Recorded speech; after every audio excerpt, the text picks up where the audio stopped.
என் மாமே மெக்கானிக் முருகன்.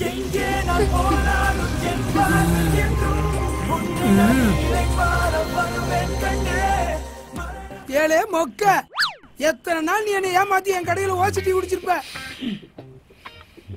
என் வயிற்றுச்சல் உன்னை சும்மா விடுமா? வந்துட்டு போனது மெக்கானிக்கல் முருகனடா. நான் கும்பிடுறேன் என் அப்பன் திருச்செந்தூர் முருகன். மெக்கானிக்கல் முருகனுக்கு அரோகரா அரோகரா அரோகரா. தம்பி அந்த பிரியாணியாவது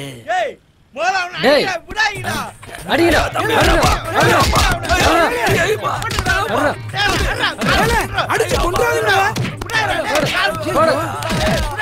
ஐயோ செத்துற போறான்.